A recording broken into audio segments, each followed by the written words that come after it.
Bonjour à tous, je suis Eberardo, le créateur de Call Conférence. Alors aujourd'hui, nous allons parler d'un mot qui va complètement booster votre confiance en vous. Et ce mot, c'est répéter. Vous vous êtes jamais demandé comment est-ce qu'un bébé il fait pour apprendre à marcher? Eh bien, c'est simple. Le bébé, un jour, il décide, je vais me lever. Donc, il se lève, il fait 2 pas et il tombe. C'est inévitable, le bébé, quand il apprend à marcher, il tombe forcément. Mais il décide de se relever. Et il continue, et il va retomber, et il va se relever, jusqu'au jour où il va se lever, il va tenir debout, et il va pouvoir marcher. C'est pareil quand par exemple on va apprendre un nouveau sport. Prenons l'exemple du basket. Au début, on tire au panier, on tire tout à côté. Mais avec de l'entraînement, on répète, on répète, on répète, et on se retrouve à un niveau où on a tellement progressé qu'on peut prétendre même être basketteur professionnel. Et c'est pareil en ce qui concerne la confiance en soi.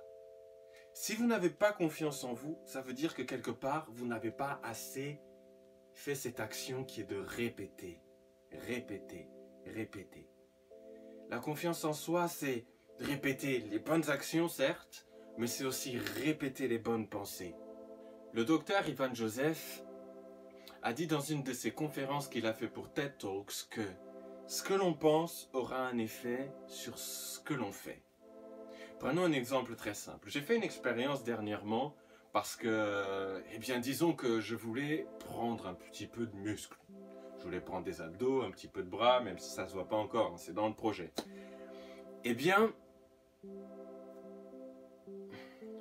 au début, je me disais, ah, mais j'ai pas de conditions pour faire du sport, je ne peux pas me payer un abonnement à la salle de sport, je n'ai pas de machine pour faire du sport. Et à chaque fois, je me trouvais des excuses, ce genre de pensée. Je disais, oui, les autres, ils peuvent, pas moi. Jusqu'au jour où je me suis dit que... Non, aujourd'hui, je vais faire du sport. Et je me suis placé pour faire des pompes. C'était minable, le premier résultat, j'ai fait 3 pompes le premier jour. Mais c'est là que la façon de penser a changé. Je me suis dit, aujourd'hui j'en ai fait 3, mais demain j'en ferai 4. Et c'est comme ça que la confiance en soi elle fonctionne. Admettons que vous voulez être plus à l'aise avec les gens. Eh bien, donnez-vous des défis. Dites-vous que vous allez sortir et que quand vous aurez l'occasion de saluer quelqu'un, eh bien vous le ferez, au lieu de rester la tête baissée sur vos téléphones. Si vous voulez par exemple maigrir, au lieu de vous regarder devant le miroir tous les jours et de vous dire « Ah, je suis trop gros », non, dites-vous aujourd'hui c'est un nouveau jour, qu'est-ce que je peux faire, qu'est-ce que je peux essayer pour arriver à un résultat que je souhaite. Vous avez le choix, soit vous vivez, soit vous survivez. Dieu il vous a fait capable de réussir. Mais Dieu n'a jamais dit que ce serait facile. Et la vie n'est pas facile. Vous allez tomber quand vous allez essayer de nouvelles choses. Admettons que vous vouliez maigrir. Vous allez tomber à un moment. Vous allez être déçu puisque vous ne perdrez pas du poids à la vitesse que vous voudrez. Admettons que, par exemple, vous voulez prendre du muscle.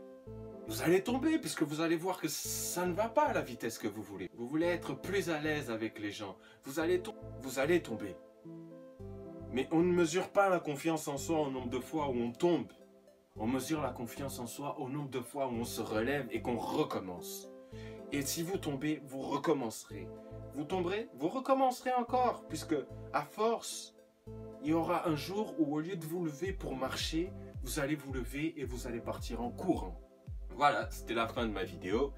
J'espère qu'elle vous a plu. N'hésitez pas à partager, à laisser vos commentaires et à vous abonner à la chaîne. Et je vous dis à bientôt pour une nouvelle vidéo.